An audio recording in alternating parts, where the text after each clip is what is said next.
Alright, what's up guys? My name is Zach and today I am driving a 1986 Subaru XT.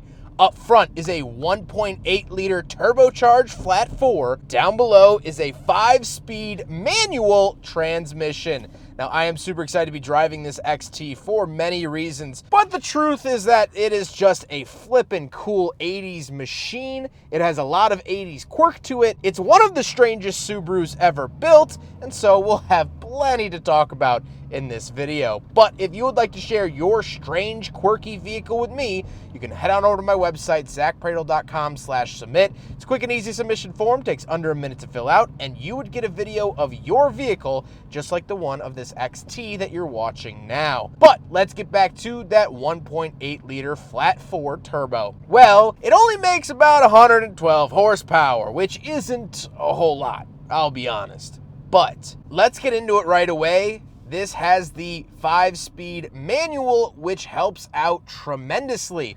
I just got out of an automatic XT, which you'll see that video at some point later on the channel, and that transmission held it back so much. But this 5-speed lets you fly, baby.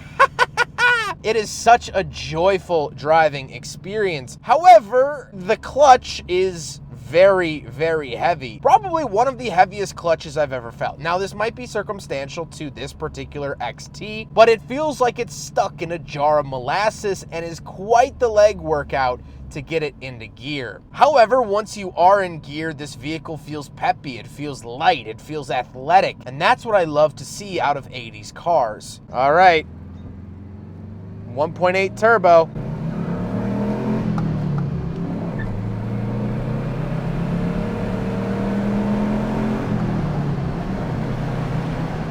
Not blowing me away, but it is fun, and you get boost noises, you get that signature Subaru grumble, and that's what I love to hear out of vehicles like this. It feels unapologetically Subaru, and yet it also feels new and different.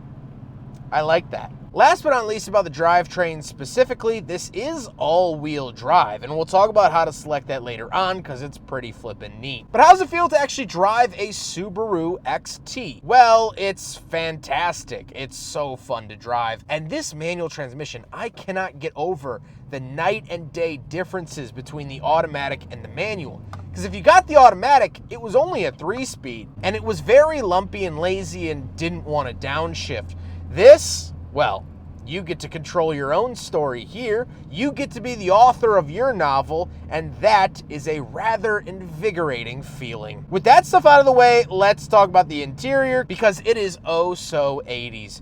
Well, in front of me, ladies and gentlemen, I have a digital gauge cluster. I have my RPM up at the upper left, I have my speed to the upper right, and then I get this amazing graphics that really reminds me of older style arcade games, like On the Run. How flippin' stupid awesome is that? It is so cool. It's making me so just happy to see that. And it's so 80s. We don't see graphics like this anymore. What modern digital gauge cluster looks like a popular video game? Not really any. So this is just, it's the coolest thing in the whole wide world. There is nothing cooler than this. I'm sorry, there's just not. But unfortunately, we do have to move on to the rest of the interior, so enjoy it just a little bit longer. Okay, let's talk about other stuff.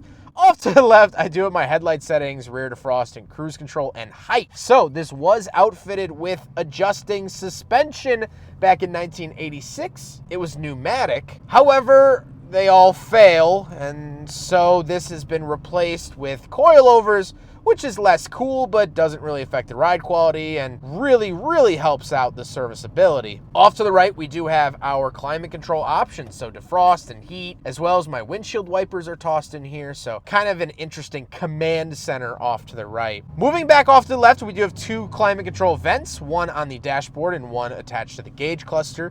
And moving down below, we have the pull steering lift switch. So you can raise and lower not only the steering wheel, but also the steering column and gauge cluster comes with it to adjust for your height. This is over-engineered and completely unnecessary, but Subaru did it, and I'm very happy that they did. On the door, I do have many cautions for starting the engine, for stopping the engine, for sunroof installation precautions. That stuff you don't really see too much of anymore, just written on the door. However, I did drive a 1979 Subaru DL that had a similar sticker on the door. So, sticking with Subaru's legacy there. Then we do have our power windows, which there's a sticker that says power window because they're around the side and not in the direct eye sight of the driver. But we do have power windows. Then we have our latch get in and out and our power mirror adjustments. Moving into the center, we get 2 climate control vents that are absolutely huge. We get our information center, so this will tell me my average speed, arrival, trip, range, alarm, and clock, which is very, very helpful and definitely very 80s. Reminds me a lot of like the BMW E30's information center, or E36 if that's more your speed.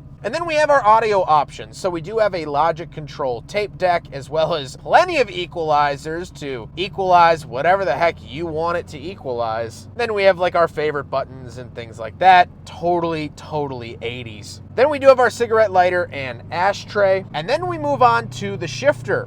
The shifter is wonky in its own right, but it also has the 4-wheel drive button on top of the manual shifter. I can't imagine that this is particularly reliable. I feel like there's a wire or button that's going to get smushed, and this also means that you can't really swap out your shift knob if you want to. But definitely very, very cool and something that Subaru had done for decades before. Then we do have our handbrake off to the right and more climate controls off to the left. So temperature and fan speed is actually found down here. Very, very odd placement for the climate controls. And then I do have some dead switches and a little center console, meaning there are no factory cup holders here in the XT from 1986.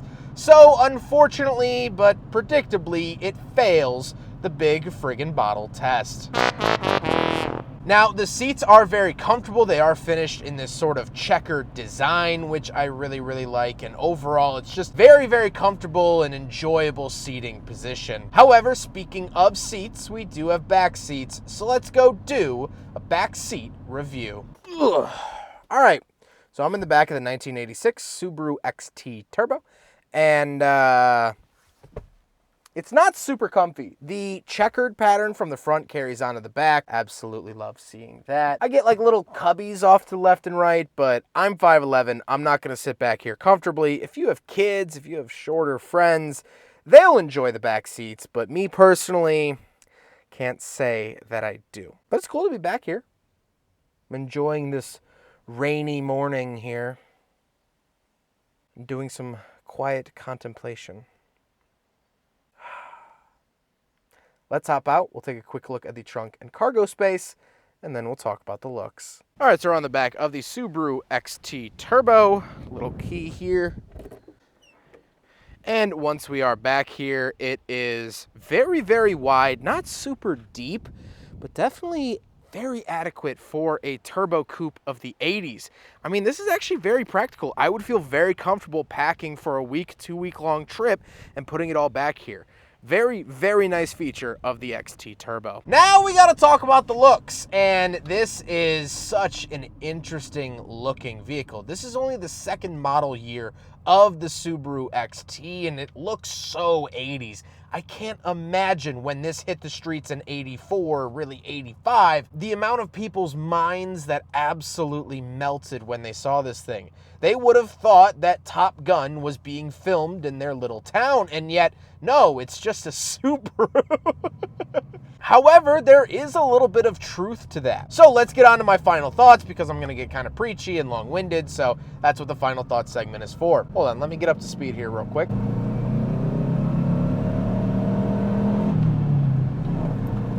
There we go. Subaru was started by a company called Fuji Heavy Industries. Basically just a giant corporation that builds a bunch of things in Japan. They don't only build cars like Subarus, they build equipment and other things. One of those other things that they built were fighter jets. And so when they decided to build the XT, they actually took notes from their jet department their plain department and implemented those notes into the Subaru XT. So many different 80s cars and 90 cars are like, oh, it's like a fighter jet. It's like a fighter jet, blah, blah, blah. This is actually designed after a fighter jet. That's literally what they did. And so that exterior looks like that. I expect Tom Cruise to hop out of this after a dogfight, and yet it's just a little 1.8 turbo. Zoom, zoom. Same with the interior. The interior is very driver oriented. The orange hue in here with the lights are like really reminiscent of Top Gun and Ace Combat, just the old style arcade games. This sort of warm, familiar orange glow. I love that. They're not invasively green or invasively blue. They're orange, they're warm, they're welcoming. It's like a warm pumpkin soup and some shortbread after a cold November walk. That's how I feel in here, and that's how this car feels to me. But getting back to it, this car was also designed for America. Now, they sold this also in Australia and, of course, their home market of Japan in right-hand drive markets, and it was called other things. The name's escaping me right now, but you'll see it up on screen. Subaru wanted to expand their market share here in the United States. In the mid-80s and early 80s, Subaru was still a very small company in terms of the American market. They didn't manufacture vehicles here like they do now in Lafayette, so they wanted to create something that would capture the imaginations and the excitement of the American public. And so they came up with this, a turbocharged all-wheel drive coupe that looks like it landed here from the planet Jupiter. And they achieved that extremely well. This is a crazy, weird, wacky coupe that is unlike anything on the streets before or since. However, unfortunately, no matter how cool this vehicle was, America's wallets didn't really reply, and so these vehicles didn't sell all that well, even though it was meant for us. It was supposed to capture our imaginations. We said, nope, we want little J-bodies, so we bought a bunch of Cavaliers instead of this. Now, I'm hyperbolizing, of course. These weren't really cross-shopped with Cavaliers, but you get my point. As this was almost too wacky and too wild for the 80s, which is like saying a dish is too yummy and too delicious to be on a menu. Well, that doesn't work. So, although the XT did sell for several more years up through actually the early 90s, sales were never stellar, and even the second generation, known as the SVX, didn't sell well either. And all of them, this, the facelift, and the SVX, have now slid into obscurity. When you're talking about fun Japanese cars that you want to own from the 80s and 90s, this car is rarely ever brought up in conversation. And a little bit of that might be associated to the fact that these do have head gasket issues. You'll see more of these with blown head gaskets than not. But at the end of the day, this car deserves to be in those conversations because it is an amazing piece of 80s tech that the world has seemingly forgotten. You can't out Pizza the Hut, but the XT out 80s the 80s. I hope you guys enjoyed the video. Huge thank you to Chuck for letting me take out his Subaru XT. Chuck and his son have been absolutely awesome. I cannot thank them enough. So knowledgeable, and although this is the first XT you're seeing on my channel, I actually have 3 more XT videos coming that you'll see here. These will be out in the coming months towards the end of the year as well. So get ready for those because those are fun as well. But huge thank you to Chuck for making this possible. But I hope you guys enjoyed the video. Don't forget to rate the video, comment on the video, and subscribe if you really liked it. Take care, guys.